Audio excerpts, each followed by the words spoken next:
আসসালামু আলাইকুম। আজকে আমি তৈরি করছি এগ ক্যারামেল পুডিং।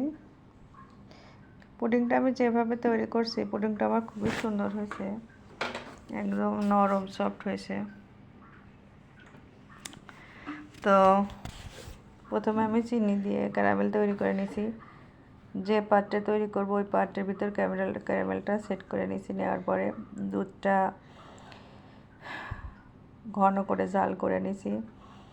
নেওয়ার পরে আমি 1 কেজি দুধের জন্য 5টা ডিম নিয়েছি। ডিমের সাথে চিনি স্বাদ মতো নিয়ে মিশিয়ে নিয়েছি। নেওয়ার পরে এর সাথে আমি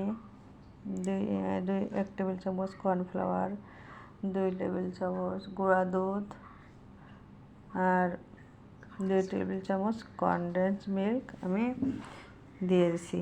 দেওয়ার পরে সমস্ত মিশ্রণ একসাথে গুলায়ে ক্যারামেলের ভিতর দিয়ে ভাপে দিছি চুলাতে।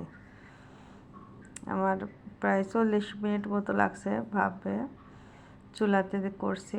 তো দেখতে অনেক সুন্দর হয়েছে।